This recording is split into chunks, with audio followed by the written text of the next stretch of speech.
Bonjour Bruno. Bonjour. Nous allons aborder aujourd'hui quelques questions sur l'univers du yoga. La première question, de plus en plus de personnes pratiquent le yoga aujourd'hui. Est-ce que tu penses que c'est un effet de mode ou qu'il y a une réelle attente de la société à ce sujet? Je pense que les deux choses. En fait, yoga, depuis les deux dernières décennies, est devenu de plus en plus pour une mode. Les gens vont pratiquer yoga plus pour un aspect physique, parce qu'il est cool. Mais beaucoup de gens commencent à pratiquer yoga parce qu'ils ont vu quelques films, ou parce qu'ils écoutent quelques artistes qui font. Et ça pourrait être un petit peu dangereux pour le yoga, ce qu'en fait, le yoga seulement va vraiment produire l'effet quand les gens sont vraiment intéressés dans le yoga. C'est pas parce que ton mari fait yoga, ou ton épouse fait yoga, ou ton ami fait yoga, que tu vas faire aussi, et le yoga va produire bénéfice. Le yoga a besoin d'être une décision, une décision consciente pour chercher vraiment de connaître toi-même et de chercher ton équilibre. Et si tu fais seulement pour mode, probablement les gens vont pratiquer beaucoup de temps, donc on va produire des bénéfices. L'idée dangereuse de ça est de diffuser dans la société que le yoga c'est simplement une activité un divertissement aussi, une activité sportive ou un divertissement. Je vais au yoga aujourd'hui pour faire quelque chose de différent. En fait, le yoga, pour produire les bénéfices et les effets, besoin de pratiquer avec une régularité et être intégré dans la vie quotidienne. Et d'autre côté, il y a cet autre aspect de produire vraiment répondre à la demande de la société aujourd'hui, parce qu'il y a beaucoup de gens qui pensent par exemple que la religion va répondre à une question plus profonde de soi-même. Pensent peut-être que l'État et l'organisation politique sociale d'aujourd'hui ne va répondre aussi à un objectif de trouver une harmonie dans la société. Il y a une hausse de consommation, une futilité peut-être globale qui augmente. Et les gens quelquefois sont un petit peu perdus, cette chose, l'objectif dans la vie, tout ça. Et le yoga peut être pour faire un contact avec ta essence, pour connaître un début de ton corps physique. Avec ces connaissances, tu commences à comprendre comment ton corps assimile les choses qui se passent dans ta vie, toute l'expérience physique de notre vie. Elles vont être imprimées de notre physique. Donc on commence aussi à comprendre les émotions, comment les émotions sont, quelle relation que les émotions vont établir avec le corps physique. Donc c'est le processus de connaissance de connaître le corps physique, les émotions, l'esprit. Petit à petit, gradativement, on va établir un état de tranquillité, de compréhension. Et cette compréhension et cet équilibre qui est le plus important du yoga, qui est vraiment pour possibilité que les gens vivent, même dans cette société qui a beaucoup de problèmes, mais heureux. C'est difficile pour critiquer les gens qui commencent le yoga, même pour la mode, parce qu'en fait, après quelques temps, elles vont commencer à connaître mieux la proposition du yoga et normalement vont cueillir quelques bénéfices aussi. Vont respirer mieux, vont développer un pouvoir de concentration meilleur, vont être plus conscients de leur corps physique et gradativement vont aussi découvrir un aspect plus psychologique de yoga pour développer une capacité de contrôler, mais peut-être maintenir les émotions et l'équilibre aussi. Et c'est ça l'aspect, je pense, qui est plus intéressant du yoga pour aujourd'hui. Hein? Développer la capacité de vivre, même avec les difficultés, les problèmes, les crises, mais avec bonheur.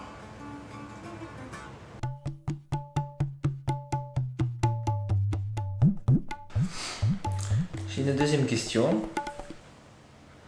Le yoga aujourd'hui est répandu de plus en plus dans le monde entier. N'y a-t-il pas un risque de dissolution de ces connaissances et de ces techniques? Ah oui. Beaucoup de gens aujourd'hui, dans le sens général, vont penser que le yoga est une activité physique pour développer la force, la souplesse et l'alignement postural. Et ça est un aspect très remarquable du yoga, mais ce n'est pas seulement ça, le yoga. Le yoga, c'est une autre chose qui est plus complexe, plus profonde que ça. Vraiment établir la sensation de liberté et de connaissance de soi-même qui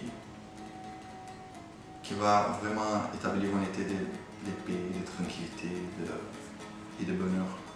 Nous pouvons voir qu'il y a beaucoup de types, nouveaux types de yoga qui apparaissent, qui plus développent plus l'aspect plus commercial, mais le risque principal est de gens commencer à dire qu'ils vont pratiquer yoga ou dire qu'ils vont au studio, au shala de yoga pour pratiquer, mais en fait elles vont pour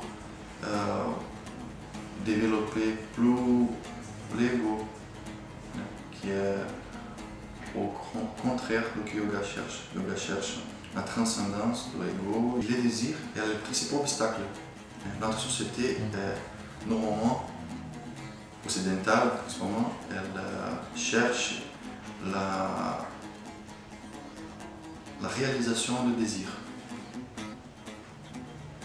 Tous les désirs. Donc les types de yoga d'aujourd'hui qui sont plus commerciaux, qui sont plus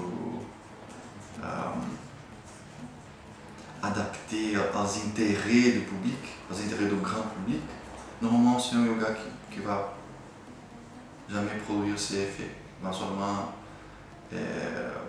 produire quelques bénéfices physiques et ça, c'est pas du yoga.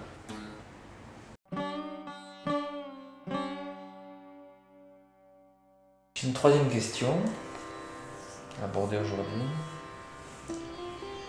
Que pourrais-tu conseiller pour le nouveau pratiquant qui débute dans le yoga? En théorie, peu importe si les gens vont choisir Hatha Yoga, Mantra Yoga, Bhakti Yoga, ou Ashtanga Vinyasa, Power Yoga, n'importe quel type de yoga. En fait, l'objectif final c'est le même. Et le chemin est un petit peu différent, mais les points finaux c'est le même aussi. Donc, c'est ça qui est important les débutants connaître, qu'ils ont besoin de choisir un chemin il y a déjà quelques symptômes. S'ils pensent qu'il est pour comprendre il-même et l'univers à travers le corps, à travers les connaissances du corps physique, il peut choisir quelques méthodes de Hatha Yoga. S'ils pensent qu'il peut connaître cette réalité finale à travers la méditation, les mantras, la dévotion, et il peut choisir aussi. Donc, ma recommandation personnelle est que les gens qui sont intéressés au yoga devraient visiter différents profs de yoga, différents studios de yoga, différentes méthodes de yoga, et faire cours d'essai. Il va connaître donc beaucoup de studios de yoga.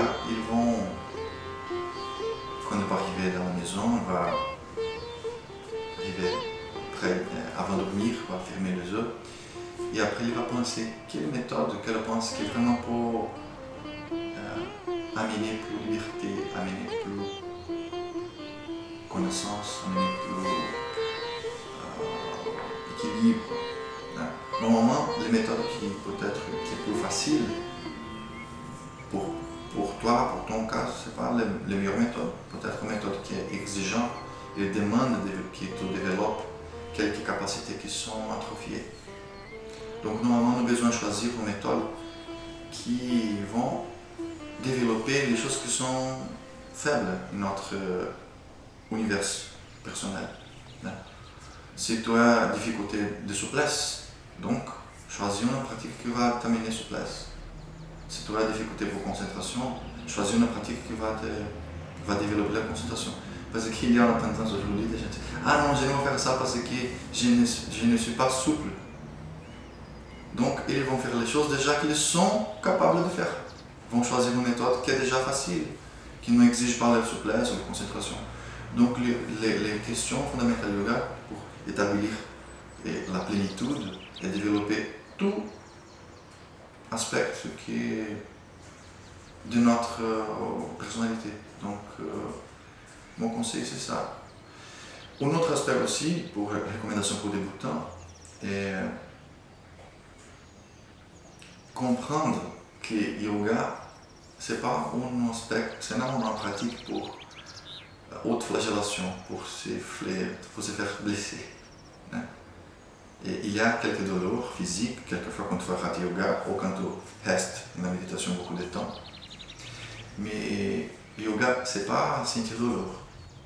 Yoga, c'est connaître ton corps physique, connaître comment bien utiliser ton corps physique pour éviter les douleurs, principalement dans l'articulation, pour protéger le corps physique. Donc, c'est pas une haute violence. Donc,